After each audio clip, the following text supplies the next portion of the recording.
Angas ng import na to ng hamon ng suntukan mga idol. Showtime na naman sa Renz Abando. Natatawa na lang na napapawaw ang mga announcers dito kay Lakay. So eto na ang last game ng Anyang Red Boosters ngayong season. At possible na last game na rin ni Renz Abando para dito sa kupunang nagbigay sa kanya ng kampyonato sa KBL. Dahil mukhang hindi na i-renew pa ng ball club si Lakay. Pero kung sakali mang mangyari yan, siguradong pag-aagawa naman si Renz Abando ng mga KBL teams. Nakalaban nila sa ngayon ng Ulsan Mobis Phoebus, ang former team ni RJ Abarientos. Coming off the bench, si Renz Abando at naglaro under 3-minute mark. Nagtala ng iisang field goal si Lakay sa first quarter. Dahil sa 4-point play opportunity na to ni Jamil Wilson, lumamang mga idol ang visiting team 23-19.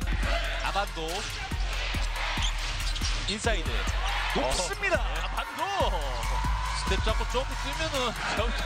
second quarter assist kaagad ang naitulong ni Renz Abando sa opensa ng Anyang Red Boosters. After nyan, magkakasunod na puntos ang naiambag ni Lakay. 높습니다. 옥점 공간을 만들었습니다. 아반도 턴어라운드 한손 슛 떨어집니다. 높습니다. 높은 타점에 의한 슛이 상당히 좋죠. 아반도 날아오를 준비. 아반도 보통보다는 점프가 좀 들렀어요. Masaya si Kabayan sa kanyang 6 straight points.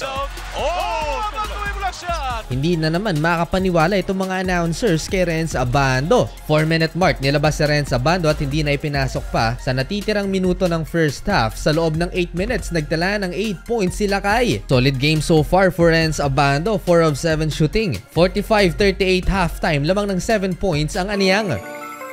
Second half, starting 5 na si Renz Abando pero bahagyang inalat si Kabayan. Ganon din ang kanyang mga teammates kaya naidikit ng Ulsan ng laban 47-45, 6-minute mark. 5-minute mark, nakabawi naman si Kabayan, alley-oop slam dunk. Natatawa pa ang announcer sa sobrang hype kay Renz.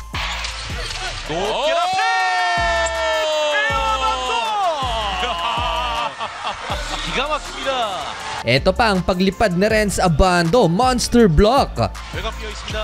옥준의 석점, 아반도 블록. 자, 그러나 살아. Painit ng laban, na-injury pa ang kakampi ni Renz Abando at itong si Gage Prim, ang import ng Ulsan, hinamon ng suntukan nitong Koreanong kalaban niya. Papalag din sana ang kakampi ni Renz pero agad na pumagitna ang kanyang mga teammates. Maangas itong kalabang import mga idol. Kahit hindi pumasok yung layup na to, grabe yung hang time ni Kabayan. Natapos ang third quarter, lamang ng 3 ang Anyang Red Boosters, 61-58. Fourth quarter, unti-unti na namang nakakalayo ang Anyang Red Boosters, 67-61, 7-minute mark. Mabilis ang recovery ng Ulsan, 8-0 run, 69-67. Lamang na sila. Well, nagkasalitan lang ng kalamangan down the stretch. Nilabas si Renz Abando dahil masyadong inalat sa second half si Kabayan. Last 2 minutes, 4 straight points ang ginawa ng home team kaya nakalamang sila sa Anyang Red Boosters. Last 8 seconds mga idol, naitabla pa ng Anyang Red Boosters ang laban. Pero dahil sa buzzer beater na to, natalo pa mga idol ang Red Boosters.